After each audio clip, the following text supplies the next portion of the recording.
Hello, second graders! Today I'm going to share one of my favorite stories about exploration. It's one of my favorite because it is based on true events, as we will see. I'm going to take myself out of the picture so you can enjoy the illustrations better, but I'll come back up on the end.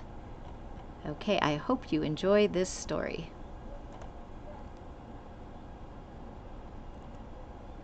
It's called Mrs. Harkness and the Panda, and it's written by Alicia Potter, illustrated by Melissa Sweet.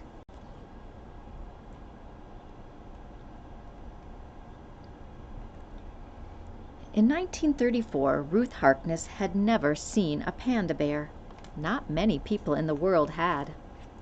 Pandas were shy and lived in the mountains of China. The terrain was so wild, so treacherous, that few explorers dared to risk it. But Mrs. Harkness knew one who was brave enough, her husband. On September 22, 1934, William Harkness set off to bring the first live panda to the United States. Soon the whole world would know the panda. Mrs. Harkness wanted to go with him, but women were considered too dainty for exploring, and dainty means like too fragile, too needing to be protected. Still, she hoped to join Mr. Harkness at the end of his expedition and adventure together. Many months passed. Then on a winter afternoon, Mrs. Harkness received terrible news. Her husband had died in China. Mrs. Harkness was very sad. She had loved him so. That love inspired her to carry on with his work. Mrs. Harkness would go to China. She would find the panda. I had inherited an expedition, she said. Mrs. Harkness lived in New York City. She designed tea gowns. She wasn't particularly strong, athletic, or daring, and except for her cats, Tibby and Baggy, she knew little about animals. But she did know that bringing back a panda would be hard, impossible even. 1 chance in a million, she said. Mrs. Harkness's friends scoffed. "You're no explorer. You're out of your head. Don't forget your husband died trying to find the panda." Mrs. Harkness didn't listen. She knew her husband had died trying to find the panda, and now she had an expedition to plan. On April 17, 1936, Mrs. Harkness set off on a steamer for China. Her ship sailed the Red Sea, through ports in Ceylon and Singapore, and then, finally, China. Mrs. Harkness arrived in Hong Kong with its hidden coves and rocky islands and a harbor abob with sailboats called junks. When a little girl waved 3 times, Mrs. Harkness took it as a sign of good luck. Her next stop was Shanghai, where she met a friend of her husband's. He scoffed. "You can't climb mountains. You'll get sick. You'll run into bandits. You'll never make it back alive." But Mrs. Harkness didn't listen. She had an expedition to continue. Finally, she met one person who didn't think she was crazy. He was a dashing young man named Yang Di Lin, or as he was called in English, Quentin Young. Quentin knew the bamboo forest. He had seen pandas. He decided to help Mrs. Harkness. First, she had to have the right clothes. Explorer's clothes.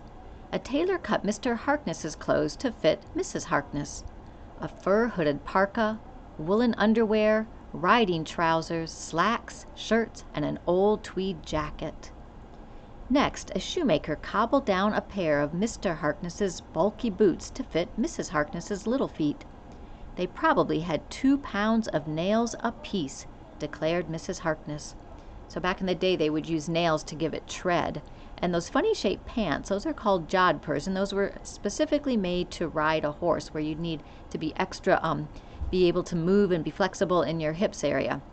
Now we have stretchy material for leggings and that kind of thing, but back then they didn't, so they just had to make the pants extra big. That's why those pants look funny.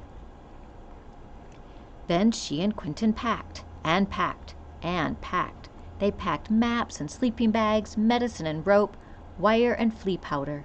They packed guns for protection. Mrs. Harkness even packed a bottle and dried milk. just in case the panda was a baby.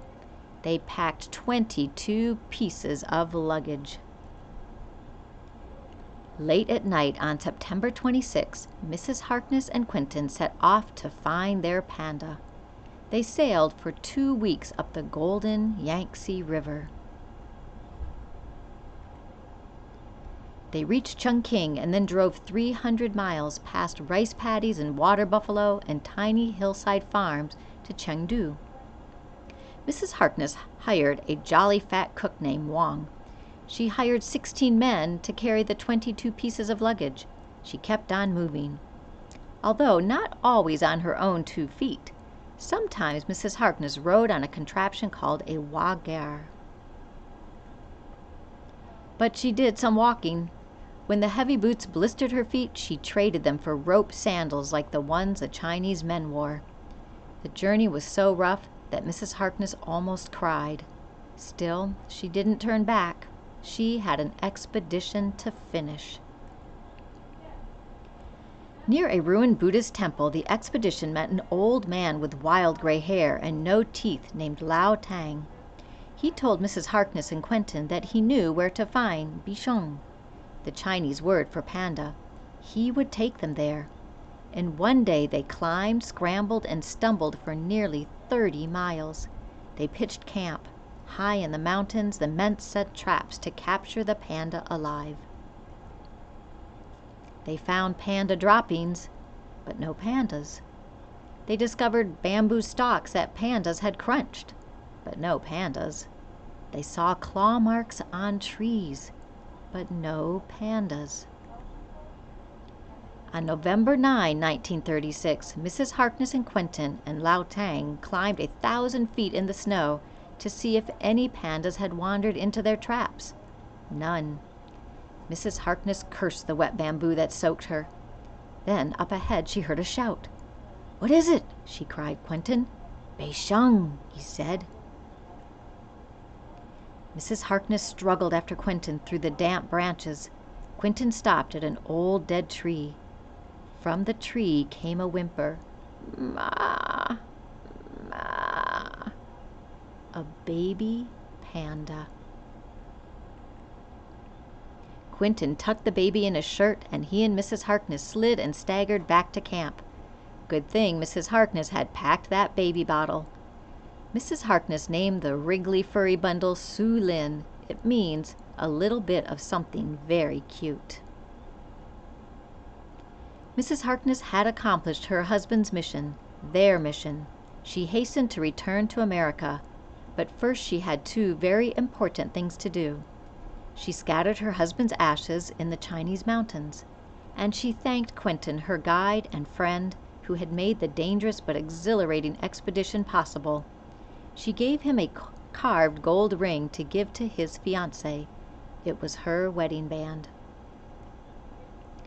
News of Su Lin spread fast. When Mrs. Harkness arrived in America with a panda in her arms, reporters were waiting for her. "Pandemonium!" roared the headlines. None of these newspaper stories called Mrs. Harkness crazy, or foolish, or reckless. They called her a woman explorer. Mrs. Harkness found Su Lin a home away from home in the Brookfield Zoo just outside Chicago. Scientists rushed to study the cub, and everyone came to see it. No animal had received so much attention. Now the whole world knew the panda. Mrs. Harkness, too, found a home away from home. In the rugged, beautiful mountains of faraway China. So here are some real photographs of Mrs. Harkness and Su Lin. Back in these days, some scientists didn't even believe that pandas were a real thing. They thought it was kind of like a mythical being, like a unicorn. And there is Quentin, the young man who helped her on the expedition. Here's one of the newspaper stories talking about how she's up in a hotel room and she's opened all the windows in the cold so that the baby panda feels more at home because it's used to cold weather. Here is a picture of the little panda getting its heart and lungs tested. Another adorable picture. Remember, the name Sulin means a little bit of cuteness. Now, what Mrs. Harkness did was to go back to China and bring back another baby panda as a companion for Sulin, who is now at the zoo. Sadly, Sulin only lived for 2 years in captivation before she died of pneumonia, and it was because she was not used to the germs that were here. So they had her, because she was so important to the Chicago Zoo, they had her stuffed and mounted, and you can go and see her statue, her real live skin, but it's stuffed now, so it's kind of like a statue. And that's what this little boy's looking at back in the day. Now, since that time, pandas have become symbolic of all endangered species, and this is a World Wildlife Fund's logo, and it features Sulin the panda. And again, many people didn't even know about the panda, and people now would question Mrs. Harkness taking the panda from its mother, whether that was the right thing to do. But it did create a lot of awareness of this species and then other species. This was back in the day when there was no television, no internet, so people only could learn about new animals by going to zoos. So in that sense, Sulin did serve an important purpose. So what we're going to have you do for fun is to choose one of these instruction sheets to see if you can draw your own panda. And you can just try the one that you think is the cutest or the one that appeals to you the most. You could do this, try it on Seesaw, or if you'd rather draw it on paper and then take a picture and put it up on Seesaw that way. But all of these are different instructions that you could choose. You don't have to choose all of them, but you can mix and match if you like. And this one's kind of fun just to give it different facial expressions if you decide to do it that way. And if you want to go for an extra challenge, find a fact about a panda, maybe by looking in a book that you have at home or prior knowledge, or maybe if you can have your parent help you look up something on the internet about pandas in a safe website. But otherwise, just drawing the panda would be a lot of fun, and I'd like to see what you come up with. All right, second graders, I will just come on quickly